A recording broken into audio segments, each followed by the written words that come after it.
Hello class 12th। तो हमारा आज का जो टॉपिक है वह है वैद्युत अपघटनीय विलयनों की चालकता की तुलना करना। ठीक, तो सबसे पहले हम पढ़ते हैं कि जो हमारे चालक हैं, ये चालक हमारे दो प्रकार के होते हैं। ये हम पीछे पढ़े हुए हैं पहले। एक होते हैं धात्विक चालक, पहले धात्विक चालक जिसमें विद्युत धारा का चालन जो होता है वो इलेक्ट्रॉन के माध्यम से होता है। ठीक है ना। तो जो धात्विक चालक हैं, जैसे कोई धातु की छड़ है, उसमें जो विद्युत धारा का चालन होगा वो इलेक्ट्रॉनों के माध्यम से होगा। दूसरा जो है वो है वैद्युत अपघटनीय चालक। दूसरे होते हैं वैद्युत अपघटनीय चालक। जैसे हमने जब वैद्युत अपघटनीय सेल पढ़ा था तो उसमें विद्युत धारा का जो चालन हो रहा था वो किसके माध्यम से हो रहा था? आयनों के माध्यम से। तो आयन जो होते हैं वो विपरीत इलेक्ट्रोडों की ओर गति करते हैं, जिसके कारण विद्युत धारा का चालन होता है। क्योंकि ऑक्सीकरण और अपचयन की प्रक्रिया होती है तो इलेक्ट्रॉन गति करने लगते हैं, जिससे विद्युत धारा बहने लगती है। ठीक, तो जब हमने, क्योंकि हेडिंग हमने लिखा है कि वैद्युत अपघटनीय विलयनों की चालकता की तुलना करना, यानी हमारे पास दो वैद्युत अपघटनीय विलयन है, ठीक है ना। और इन दोनों वैद्युत अपघटनीय विलयनों की चालकता की हमको क्या करनी है? इनकी दोनों वैद्युत अपघटनीय विलयनों की चालकता की देखना है कि किसकी ज्यादा है किसकी कम है। उन दोनों वैद्युत अपघटनीय विलयनों की चालकता की तुलना करनी है। अब लेकिन जब हम इनको कंपेयर करेंगे तो क्योंकि जो वैद्युत अपघटनीय चालक होते हैं वो उनमें जो धारा होती है वो आयनों के माध्यम से प्रवाहित होती है, यानी इनकी जो वैद्युत अपघटनीय विलयन है उनकी जो चालकता है वो आयनों की संख्या पर निर्भर करती है। ठीक है ना। क्योंकि आयनों के द्वारा विद्युत धारा का चालन हो रहा है तो आयनों की संख्या पर उस वैद्युत अपघटनीय विलयन की चालकता निर्भर करती है। तो हम दो वैद्युत अपघटनीय विलयन अगर लें और इन दोनों की चालकता की तुलना करें तो हमें क्या देखना पड़ेगा कि इन दोनों विलयनों की सांद्रताएं बराबर होनी चाहिए। यानी क्योंकि सांद्रताएं अलग अलग हो जाएंगी तो आयनों की संख्या अलग अलग हो जाएगी। हो सकता है इसकी सांद्रता ज्यादा हो, इसकी सांद्रता कम हो। इसकी सांद्रता अधिक है तो इसमें आयनों की संख्या अधिक होगी, इसमें आयनों की संख्या कम होगी। तो जिसमें आयनों की संख्या कम होगी उसकी चालकता भी कम हो जाएगी, जिसमें आयनों की संख्या अधिक होगी उसकी चालकता भी अधिक होगी। तो कहने का तात्पर्य है कि जब हम वैद्युत अपघटनीय विलयनों की चालकता की तुलना करते हैं तो हमें यह देखना है कि दोनों विलयनों की जो मोलर सांद्रता है वो समान होनी चाहिए। ठीक है ना। या दोनों विलयनों की जो इक्विवेलेंट कंसंट्रेशन है या उनकी जो तुल्यांकी सांद्रता है वो बराबर होनी चाहिए। ठीक है ना। ये दोनों बराबर होनी चाहिए, तभी उनकी चालकताएं भी क्या होंगी? बराबर होंगी। इसीलिए वैद्युत अपघटनीय विलयनों की जो चालकता है उसको हम दो प्रकार से प्रदर्शित करते हैं। पहला होता है तुल्यांकी चालकता, पहला होता है तुल्यांकी चालकता, और दूसरा होता है आपका मोलर चालकता। दूसरा होता है मोलर चालकता। ठीक है ना।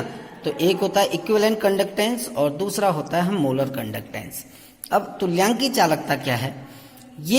इसकी जो परिभाषा है वो ये कहती है कि सभी आयनों की चालकता, सभी आयनों की चालकता, सभी आयनों की चालकता जो वैद्युत अपघट्य के 1 ग्राम तुल्यांक द्वारा, 1 ग्राम वैद्युत अपघट्य के 1 ग्राम तुल्यांक द्वारा, 1 ग्राम जो इक्विवेलेंट है द्वारा उत्पादित होती है। ये इसकी परिभाषा है कि तुल्यांकी चालकता क्या होती है कि सभी आयनों की, यानी वैद्युत अपघट्य में जितने भी आयन होंगे उन सभी आयनों की चालकता जो वैद्युत अपघट्य के 1 ग्राम तुल्यांक द्वारा उत्पादित होती है। यदि किसी सेल में किसी वैद्युत अपघट्य का 1 ग्राम तुल्यांक यदि उपस्थित है तो उस स्थिति में सभी आयनों की जो चालकता होगी उन चालकताओं का जो योग कहलाएगा वो होगा तुल्यांकी चालकता। ठीक है ना। अगला आता है मोलर चालकता। मोलर चालकता बिल्कुल सेम है। अगर 1 ग्राम तुल्यांक हमने, सपोज करो ये हमारा एक सेल है, इसके अंदर हमने 1 ग्राम तुल्यांक भरा है तो वो चालकता कहलाएगी तुल्यांकी चालकता। यदि इसके अंदर 1 ग्राम मोल भरा है तो इसकी चालकता कहलाएगी मोलर चालकता। इसलिए परिभाषा सेम है। देखो हम परिभाषा क्या बनाएंगे कि सभी आयनों की चालकता, सभी आयनों की चालकता जो वैद्युत अपघट्य के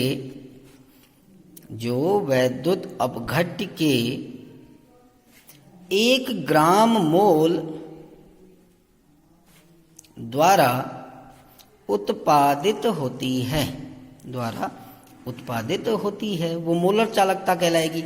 यदि 1 ग्राम मोल द्वारा उत्पादित होती है तो वो मोलर चालकता कहलाएगी। यदि 1 ग्राम तुल्यांक द्वारा उत्पादित होती है तो वो कहलाती है तुल्यांकी चालकता। तो अब हमने बात कर रहे हैं कि तुल्यांकी चालकता व विशिष्ट चालकता के मध्य संबंध। तुल्यांकी चालकता को हम लैम्बार्डा EQ कहते हैं, EQ मीन्स इक्विवेलेंट, ठीक, और विशिष्ट चालकता को हम कप्पा कहते हैं। तो हम एक रिलेशन बता रहे हैं बिटवीन लैम्बार्डा EQ एंड कप्पा के बीच में, ठीक। अब ये संबंध क्या है देखो, इसके लिए हम एक छोटा सा इमेजिनेशन करते हैं। हम एक पात्र ले रहे हैं, ठीक है ना।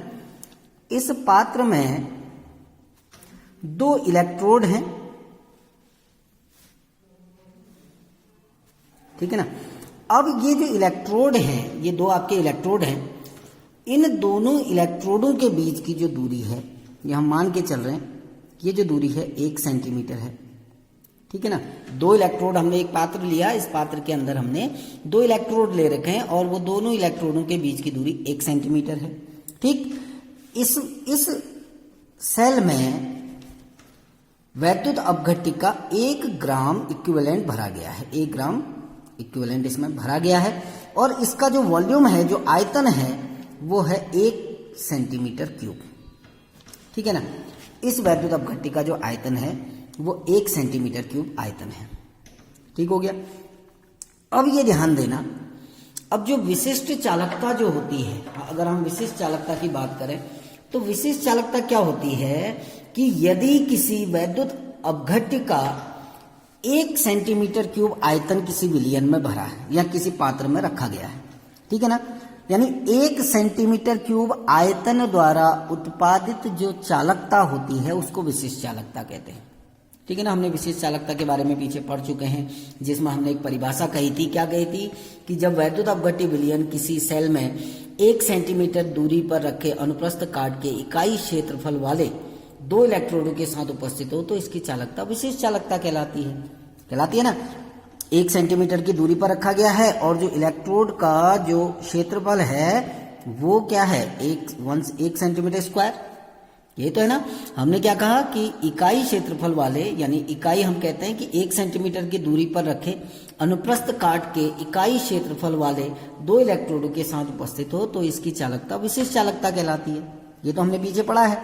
अब देखिए इसके अनुप्रस्थ काट का क्षेत्रफल कितना है, 1 सेंटीमीटर स्क्वायर, है ना, और वॉल्यूम कितना है, 1 सेंटीमीटर क्यूब। तो ये सीधे सीधे कहता है, इसकी एक सेकंड डेफिनेशन में आपको बता रहा हूं कि ये कहता है कि जब किसी वैद्युत अपघट्य का आयतन 1 सेंटीमीटर क्यूब हो तो उस स्थिति में जितनी भी चालकता होगी उस विलयन की वो कहलाएगी विशिष्ट चालकता।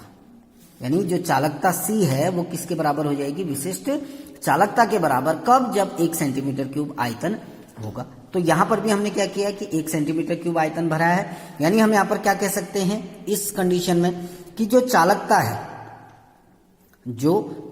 है वो किसके बराबर हो जाएगी, विशिष्ट चालकता के बराबर हो जाएगी। किसके बराबर हो जाएगी, विशिष्ट चालकता, यानी जिसको हम कप्पा कहते हैं, हो जाएगी ना।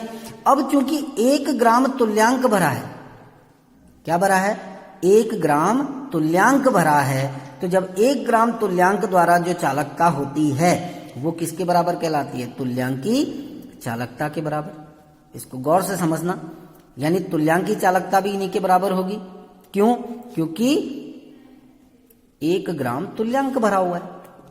हमने कंडीशन क्या ली, 2 इलेक्ट्रोड लिए जिनकी बीच की दूरी 1 सेंटीमीटर है, इलेक्ट्रोड के अनुप्रस्थ काट का क्षेत्रफल 1 सेंटीमीटर स्क्वायर है और इसमें हमने 1 ग्राम तुल्यांक भरा है वैद्युत अपघट्य का और जिसका आयतन 1 सेंटीमीटर क्यूब है ना।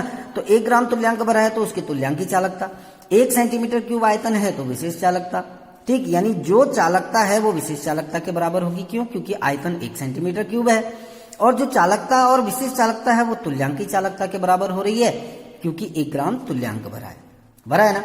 अब हम क्या करते हैं, देखिए अभी हमारा वॉल्यूम कितना था, 1 सेंटीमीटर क्यूब था ना।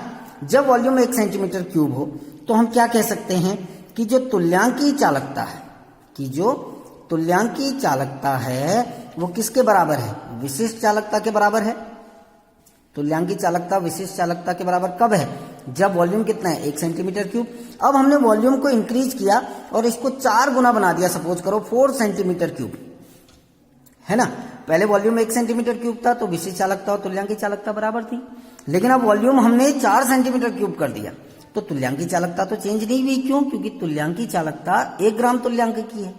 पदार्थ तो अभी 1 ग्राम तुल्यांक भरा ही है, लेकिन विशिष्ट चालकता क्योंकि आयतन पर निर्भर करती है तो यहाँ 1 सेंटीमीटर क्यूब द्वारा उत्पादित चालकता विशिष्ट चालकता होती है। अब 4 सेंटीमीटर क्यूब हो गया तो 4 गुना हो जाएगी। यानी हम क्या लिख सकते हैं कि तुल्यांकी चालकता, हम क्या लिख सकते हैं? तुल्यांकी चालकता बराबर विशिष्ट चालकता गुणा 4। विशिष्ट चालकता गुणा 4, क्योंकि 4 गुना बढ़ जाएगी क्योंकि 4 सेंटीमीटर क्यूब कर दिया। अब सपोज करो इसको हम 20 सेंटीमीटर क्यूब, कोई वैल्यू नहीं ले रहा हूं, सपोज करो आयतन हमने V तक बढ़ा दिया, 20 सेंटीमीटर क्यूब तक, तो चालकता V गुना हो जाएगी। यानी हम इसको लिख देता हूं मैं यहां पर कि यदि आयतन 20 सेंटीमीटर क्यूब तक बढ़ाया जाए तो क्या हो जाएगा? तुल्यांकी चालकता बराबर विशिष्ट चालकता इंटू V। विशिष्ट चालकता गुणा आयतन यानी V, ठीक है ना। अब ये हमारा फॉर्मूला आया lambda EQ is equal to kappa into V। ये हो गया तुल्यांकी चालकता और विशिष्ट चालकता के मध्य संबंध। अब हम मान के चलते हैं, देखिए हम कह रहे हैं माना 1000 सेंटीमीटर क्यूब, माना 1000 सेंटीमीटर क्यूब आयतन में वैद्युत अपघट्य के C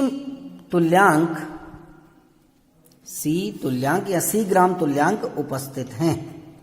हमें मान के चल रहे हैं, ठीक है ना, क्योंकि जब हम नॉर्मलता निकालते हैं तो आयतन कितना लेते हैं? लीटर में लेते हैं, इसलिए हमने यहाँ पर 1000 सेंटीमीटर क्यूब लिया है। ठीक, ये हम मान के चल रहे हैं, माना 1000 सेंटीमीटर क्यूब आयतन में वैद्युत अपघट्य के C ग्राम तुल्यांक या C तुल्यांक उपस्थित हैं, है ना। अब हम क्या कह रहे हैं? हम आयतन निकाल रहे हैं, यानी हम V की वैल्यू निकाल रहे हैं, ठीक है ना। अब V की वैल्यू कैसे निकलेगी देखिए, अब आयतन कैसे निकलेगा देखिए। हम कह रहे हैं C ग्राम, थोड़ा अलग तरीके से लिख रहा हूं, C ग्राम तुल्यांक उपस्थित हैं बराबर कितने में? 1000 सेंटीमीटर क्यूब आयतन में, क्योंकि जो तुल्यांकी चालकता है वो कितने की होती है? 1 ग्राम तुल्यांक की। तो अब हम निकालेंगे कि 1 ग्राम तुल्यांक उपस्थित होगा बराबर 1000 अपॉन C सेंटीमीटर क्यूब आयतन में। तो हमारा वॉल्यूम कितना निकल गया? यानी 1 ग्राम तुल्यांक का आयतन, 1 ग्राम तुल्यांक का जो आयतन है वो कितना निकल गया? 1000 अपॉन C सेंटीमीटर क्यूब। इस V की वैल्यू को हम वहां रख लेते हैं, क्योंकि हमारा क्या फॉर्मूला आया था? लैम्बार्डा EQ, तुल्यांकी चालकता बराबर कप्पा विशिष्ट चालकता इंटू आयतन।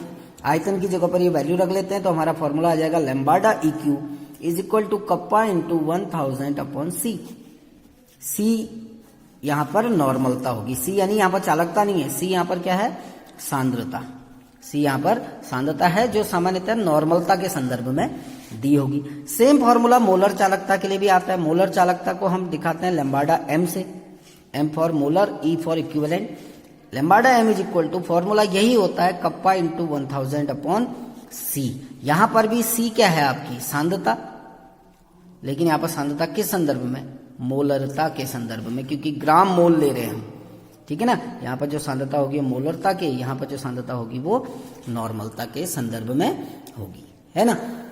ऐसे ही अब क्या कर सकते हैं आप, इनका जो यूनिट है वो यूनिट आप निकाल सकते हैं। तुल्यांकी चालकता की इकाई क्या होगी देखिए, अगर हमको तुल्यांकी चालकता की इकाई निकालनी है तो यूनिट ऑफ लैम्बार्डा EQ, ठीक है ना। सीधे फॉर्मूला लिखते हैं लैम्बार्डा EQ का फॉर्मूला। देखो लैम्बार्डा EQ का फॉर्मूला क्या है देखिए, क्या था? कप्पा इंटू 1000 अपॉन C, यही तो था लैम्बार्डा EQ। अब कप्पा की वैल्यू देखो, लैम्बार्डा EQ का अगर हमको यूनिट निकालनी है तो इसकी जब यूनिट निकालेंगे तो कप्पा इंटू 1000 अपॉन सी हो गया। ठीक, कप्पा की यूनिट हमको पता है, देखिए कप्पा की यूनिट विशिष्ट चालकता की इकाई क्या है, ओम इनवर्स सेंटीमीटर इनवर्स। ये तो हमने पहले पढ़ चुके हैं कि कप्पा की इकाई क्या होती है, ohm inverse centimetre inverse divided by सांद्रता यानी यहाँ पर क्या है, नॉर्मलता की इकाई क्या होती है, नॉर्मलता की इकाई होती है ग्राम तुल्यांक प्रति लीटर होता है। लेकिन यहाँ पर लीटर नहीं सेंटीमीटर में ले रहे हैं, तो हम इसको कह सकते हैं प्रति सेंटीमीटर क्यूब या -3 भी रख सकते हैं, ठीक है ना। तो क्योंकि नॉर्मलता की इकाई होती है ग्राम तुल्यांक सेंटीमीटर की पावर -3। अब हम लैम्ब्डा EQ की वैल्यू निकाल देते हैं, देखिए क्या होगा सीधे, ओम इनवर्स ऐसे ही रहा, सेंटीमीटर इनवर्स भी ऐसे ही रहा, ग्राम तुल्यांक को ऊपर जाके नेगेटिव हो गया, यानी ग्राम तुल्यांक इनवर्स और सेंटीमीटर ऊपर जाके हो गया +3। अब ये सेंटीमीटर -1 है, ये +3 है, तो इसकी सीधे सीधे इकाई आ गई ohm inverse centimetre square gram equivalent या ग्राम तुल्यांक की पावर -1, ठीक है ना, ग्राम तुल्यांक की पावर -1। अब ओम इनवर्स को हम सीमेंज भी कहते हैं, तो इसको हम लिख सकते हैं सीमेंज सेंटीमीटर स्क्वायर ग्राम इक्विवेलेंट की पावर -1। ये हो गई आपकी तुल्यांकी चालकता की इकाई। ऐसी मोलर चालकता देखिए, lambda m is equal to kappa into 1000 upon C, बिल्कुल सी सेम है, सी यहाँ पर मोलरता है, कप्पा की वैल्यू क्या है, ohm inverse centimetre inverse divided by, अब मोलरता की इकाई क्या होती है, मोल प्रति लीटर या मोल सेंटीमीटर की पावर -3। ये तो है, -3 ऊपर गया तो देखो क्या हो जाएगा, ओम इनवर्स ऐसे ही रहा, ठीक है, सेंटीमीटर -1 ऐसे ही रहा, मोल ऊपर जाके मोल इनवर्स हो गया, और वो सेंटीमीटर -3 ऊपर जाके +3 हो गया, तो 3 में से 1 गया 2, यानी इसकी यूनिट हो गई ohm inverse centimetre square mole inverse. तो ये हमारे किसकी इकाई हो गई, लैम्ब्डा m की मोलर चालकता की इकाई क्या, ohm inverse centimetre square mole inverse. Ohm inverse को सीमेंज भी कहा जाता है, तो siemens centimetre square mole inverse भी हम इसको कह सकते हैं। Thank you.